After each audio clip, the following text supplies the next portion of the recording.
Hello नमस्कार दोस्तों, स्वागत है आपका आज की दिन भर की ताजा और बड़ी खबरों में। आपको बता दें दोस्तों, रेलवे से जुड़ी कुछ बड़ी खबरें निकलकर सामने आ रही है। श्रमिक स्पेशल ट्रेन जो दूसरे राज्यों में फंसे हुए मजदूरों को अपने गृह राज्यों में पहुंचाने का कार्य कर रही है। साथ ही पेट्रोल डीजल से जुड़ी हुई भी खबर निकलकर सामने आ रही है। किस राज्य में बढ़ा दिया गया है पेट्रोल डीजल की कीमत, साथ ही किसानों से जुड़ी हुई भी खबर निकलकर सामने आ रही है। साथ ही एक राज्य में शराब को लेकर बड़ा फैसला किया गया है। लेकिन अगर आपने अभी तक हमारे चैनल को सब्सक्राइब नहीं किया है तो अभी ताजा खबरों के लिए लाल बटन को दबाकर चैनल को सब्सक्राइब जरूर करें। चलिए दोस्तों, चलते हैं आज की ताजा खबरों की तरफ। हरियाणा से बिहार और मध्य प्रदेश के लिए आज रवाना होगी 3 श्रमिक स्पेशल ट्रेन। जहां दोस्तों आपको बता दें, हरियाणा से 3 और श्रमिक स्पेशल रेलगाड़ियां गुरुवार को लगभग 3000 श्रमिकों को लेकर अंबाला से बिहार के कटिहार, हिसार से मुजफ्फरपुर बिहार और रेवाड़ी से मध्य प्रदेश के सागर के लिए रवाना होगी। हिसार से 1205 श्रमिकों को लेकर एक विशेष रेलगाड़ी बुधवार को बिहार के कटिहार के लिए रवाना हुई थी। हरियाणा में मेहनत मजदूरी करने वाले ये श्रमिक लॉकडाउन के कारण फंसे हुए थे और अपने राज्य के लिए वापसी का इंतजार कर रहे थे। अतिरिक्त पुलिस महानिदेशक CID अनिल राव के अनुसार गुरुवार को चलने वाली ट्रेनों के लिए चिन्हित किए गए लगभग 3600 प्रवासी मजदूरों को राज्य सरकार द्वारा स्थापित शेल्टर होम में ठहरा दिया गया है और जिला प्रशासन द्वारा उनके भोजन, ठहरने और चिकित्सा जांच के सभी प्रबंध किए गए हैं। उन्होंने कहा कि श्रमिकों के लिए लगने वाला रेल का किराया राज्य सरकार द्वारा वहन किया गया। दोस्तों चलते हैं अगली बड़ी खबर की ओर। बिहार 20 श्रमिक स्पेशल ट्रेन आज से पहुंचेंगे 20,000 लोग। गुजरात से आएंगी सबसे अधिक ट्रेनें। जहां दोस्तों आपको बता दें, लॉकडाउन के कारण दूसरे राज्यों में फंसे बिहार के लोगों की घर वापसी तेज हो गई है। रोज कई श्रमिक स्पेशल ट्रेन बिहार के अलग अलग जिलों में आ रही है। शुक्रवार को विभिन्न राज्यों से 20 ट्रेनें बिहार पहुंचेगी। इन ट्रेनों से 20,629 लोग आएंगे। इस तरह शुक्रवार तक पिछले 2 दिनों में ट्रेनों के माध्यम से 44,000 से अधिक लोग बिहार पहुंच चुके हैं। बिहार के सूचना एवं जनसंपर्क विभाग के सचिव अनुपम कुमार ने प्रेस कॉन्फ्रेंस में यह जानकारी दी। किस राज्य से आएंगी कितनी ट्रेनें? जहां दोस्तों आपको बता दें, गुजरात से 4 ट्रेनें आएगी, आंध्र प्रदेश से 3 ट्रेनें, तेलंगाना से 3, पंजाब से 2 ट्रेनें, राजस्थान से 2 ट्रेनें, हरियाणा से 2 ट्रेन। साथ ही आपको यह भी बता दें दोस्तों, ये ट्रेनें बिहार में किस किस जगह आएगी। आपको बता दें, सहरसा, दरभंगा, बरौनी, पूर्णिया, मुजफ्फरपुर, कटिहारी, मोतिहारी, भोजपुर और छपरा आदि स्टेशनों पर पहुंचेगी। चलिए दोस्तों, चलते हैं अगली बड़ी खबर की ओर। भीड़ घटाने के लिए दिल्ली सरकार का नया फॉर्मूला, अब शराब की दुकानों पर लागू होगा ई-टोकन सिस्टम। जी दोस्तों आपको बता दें, दिल्ली सरकार ने पिछले दिनों शराब की दुकान खोलने का फैसला किया था, जिसके बाद दुकानों पर लंबी लंबी लाइनें लग गई थी। सरकार की इस पहल का लोग विरोध भी करने लगे, क्योंकि दिल्ली के सभी जिले रेड जोन में हैं और यहाँ पर कोरोना केस 5000 से ज्यादा हो चुके हैं। इसको देखते हुए अब दिल्ली सरकार ने ई-टोकन सिस्टम लॉन्च किया है, जिससे शराब की दुकानें भी खुली रहे और लोगों का मेला भी न लगे। क्या है नया सिस्टम? जी दोस्तों आपको बता दें, दिल्ली सरकार ने राष्ट्रीय राजधानी में शराब की बिक्री के लिए एक ई-टोकन सिस्टम लॉन्च किया है। यह निर्णय शराब की दुकानों पर भीड़ को देखते हुए लिया गया है, ताकि सोशल डिस्टेंसिंग का पालन हो। सरकार ने इसके लिए एक वेब लिंक जारी किया गया है। चलिए दोस्तों, चलते हैं अगली बड़ी खबर की ओर। कर्नाटक ने लिया यू टर्न, प्रवासी श्रमिकों को भेजने को फिर चलाएगा विशेष ट्रेनें। जहां दोस्तों आपको बता दें, प्रवासी श्रमिकों को लेकर जाने वाली स्पेशल ट्रेनों को रद्द करने के फैसले पर यू टर्न लेते हुए कर्नाटक सरकार ने 9 राज्यों को पत्र लिखा है। पत्र में कर्नाटक सरकार ने प्रवासी मजदूरों को अपने अपने राज्य वापस भेजने को 8 से 15 मई तक ट्रेनों के संचालन के लिए संबंधित राज्यों से सहमति मांगी है। जिन राज्यों को पत्र लिखा गया है उसमें झारखंड, ओडिशा, बिहार, मध्य प्रदेश, उत्तर प्रदेश, मणिपुर, त्रिपुरा, बंगाल और राजस्थान शामिल है। 15 मई तक ट्रेनों के संचालन के लिए 9 राज्यों को लिखा पत्र सहमति मांगी। जहां दोस्तों आपको बता दें, कर्नाटक के प्रमुख राजस्व सचिव एनएन मंजुनाथ प्रसाद ने बिहार, झारखंड, उत्तर प्रदेश, मध्य प्रदेश और राजस्थान में अपने समकक्षों को लिखे पत्र में कहा है कि कर्नाटक सरकार 15 मई तक 2 विशेष ट्रेनें चलाने की इच्छुक है, ताकि प्रवासी श्रमिकों को उनके राज्यों में वापस भेजा जा सके। वहीं मणिपुर और त्रिपुरा के लिए एक विशेष ट्रेन की योजना है। बता दें कि मंगलवार को बड़े बिल्डरों के साथ बैठक के बाद मुख्यमंत्री BS येदियुरप्पा ने फैसला किया था कि श्रमिक स्पेशल ट्रेनें नहीं भेजी जाए, लेकिन इसके बाद वापस जो है कर्नाटक सरकार ने यू टर्न ले लिया है और अभी जो है सहमति दे दी है, यानी कि वह भी जो है विशेष ट्रेनें चला। चलिए दोस्तों, चलते हैं अगली बड़ी खबर की ओर।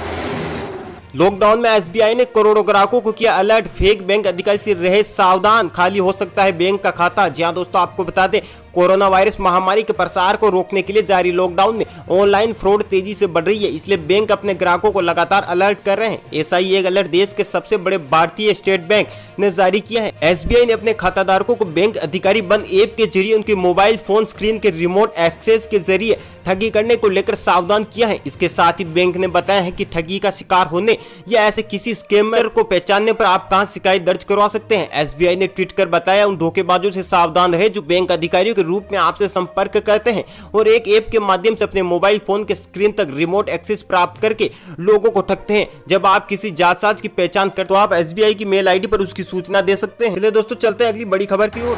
राजस्थान में महंगा हुआ पेट्रोल डीजल, जानिए वजह और नई कीमतें। जी हां दोस्तों, आपको बता दें लॉकडाउन में डील मिलने के बाद ही अब पेट्रोल और डीजल की कीमतों में आग लग गई है। राजस्थान में पेट्रोल के दामों में खासी बढ़ोतरी हुई है। इसकी वजह क्रूड ऑयल कीमतों में तेजी नहीं बल्कि राजस्थान सरकार की ओर से बढ़ाई गई वेट की राशि। राजस्थान सरकार के ईंधन पर वेट मूल्य वर्धित कर बढ़ाने के बाद जयपुर में पेट्रोल ₹1.12 और डीजल 53 पैसे प्रति लीटर महंगा हो गया है। लॉकडाउन में तीसरी बार पेट्रोल डीजल पर वेट बढ़ाया गया है। अब राजस्थान 8 मई को 1 लीटर पेट्रोल 77.82 रुपए का होगा। इसी तरह डीजल की नई कीमत ₹70.35 प्रति लीटर होगी। राजस्थान सरकार ने पेट्रोल पर वेट को 2% और डीजल पर 1% वेट बढ़ाया है, जिसके बाद पेट्रोल पर अब वेट 36 से बढ़कर 38% हो गया है। डीजल पर अब वेट 27 से बढ़कर 28% हो गया है। आपको बता दें कि इससे पहले 21 मार्च को भी 4% वेट पेट्रोल डीजल पर बढ़ाया गया था। उसके बाद 15 अप्रैल को फिर 2% पेट्रोल और 1% डीजल पर वेट बढ़ाया गया था। लॉकडाउन में सरकार आर्थिक संकट से जूझ रही। चलिए दोस्तों चलते हैं अगली बड़ी खबर की ओर।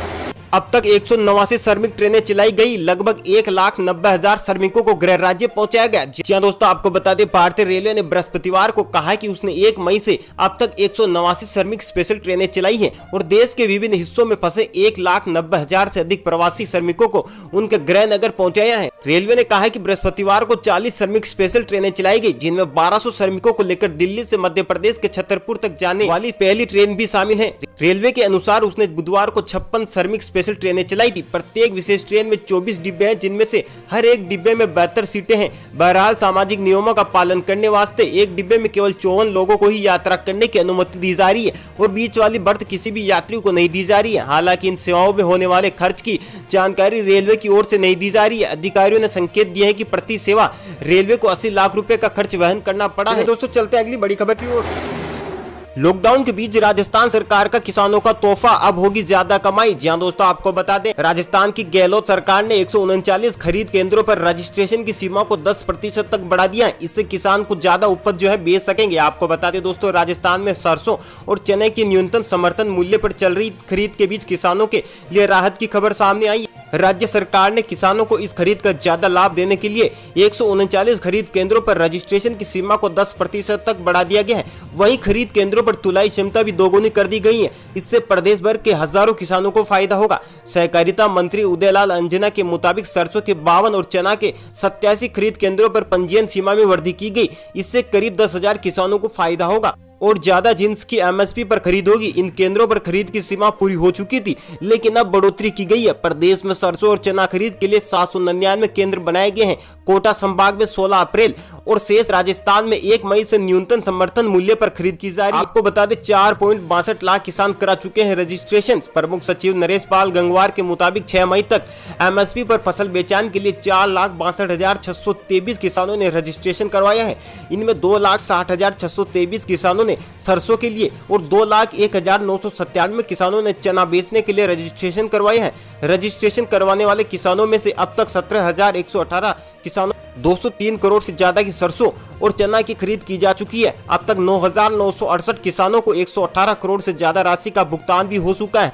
प्रयास किए जा रहे हैं कि किसानों को उपज बेचने के 3 दिन के अंदर ही भुगतान हो जाए। चलिए दोस्तों चलते हैं अगली बड़ी खबर की ओर। लॉकडाउन 3.0, साबरमती से 1200 श्रमिकों को लेकर बाराबंकी पहुंची श्रमिक स्पेशल ट्रेन। जहां दोस्तों आपको बता दें गुजरात से श्रमिकों को लेकर एक ट्रेन शुक्रवार को सुबह 11:15 बजे पहुंची। करीब 1200 यात्री श्रमिक स्पेशल ट्रेन में सवार थे। हर्बल स्क्रीनिंग के बाद सभी श्रमिकों को रोडवेज की बसों द्वारा उनके गृह जनपदों तक भेज दिया गया है। करीब 5 घंटा विलंब से आई ट्रेन। जी हां दोस्तों, आपको बता दें गुरुवार को जिला प्रशासन को सूचना दी गई थी कि सुबह 6:30 बजे साबरमती से श्रमिकों को लेकर ट्रेन पहुंचेगी। इसे लेकर सुबह 6 बजे ही पुलिस व स्वास्थ्य विभाग के अधिकारी व कर्मचारी पहुंच गए थे, मगर स्टेशन पर सूचना दी गई थी कि ट्रेन विलंब आ रही है और 10:30 बजे के बाद पहुंचेगी। कर्मचारी वापस लौट गए और फिर 10:30 बजे पहुंचे। ट्रेन आने पर सभी श्रमिकों को उतारकर जिले के हिसाब से बनाए गए काउंटर पर उनकी थर्मल स्क्रीनिंग की गई। ट्रेन से हरदोई, सुल्तानपुर, अंबेडकर नगर, आजमगढ़, वाराणसी आदि करीब 2 दर्जन जनपदों के लिए लोग आए थे। सभी यात्रियों की स्क्रीनिंग करने के बाद उन्हें रोडवेज की बस द्वारा अपने अपने जिलों को भेजा गया। जनपद में बस भेजी गई, वहां के जिला प्रशासन को सूचना भेज दी गई। इन सभी श्रमिकों को संबंधित जिलों में बनाए गए इंस्टीट्यूशनल क्वारंटीन सेंटर में 14 दिनों के लिए रोका जाएगा। तो ये थी दोस्तों आज की दिन भर की बड़ी खबरें। उम्मीद है दोस्तों आपको खबरें पसंद आई होगी। दोस्तों वीडियो को आप लाइक जरूर करें और खबरों को आगे शेयर करें। साथ ही दोस्तों आपको ये भी बता दें कि ताजा खबरों के लिए अगर आपने अभी तक हमारे चैनल को सब्सक्राइब नहीं किया है तो लाल कलर के बटन को दबाकर हमारे चैनल को सब्सक्राइब जरूर करें, जिससे कि आपको हर बड़ी खबर आसानी से पहुंचाई जा सके। साथ ही दोस्तों आपको यह भी बता दें कि कमेंट में आप कुछ भी सवाल पूछ सकते हैं, जिसका हम जवाब देने की पूरी कोशिश करेंगे। साथ ही दोस्तों कोरोना वायरस जैसी महामारी को हराने के लिए केंद्र सरकार और राज्य सरकार के दिशा निर्देशों का पूरी तरह पालन करें, लॉकडाउन का पालन करें, घर पर रहें और सुरक्षित रहें। नमस्कार, जय हिंद, वंदे मातरम।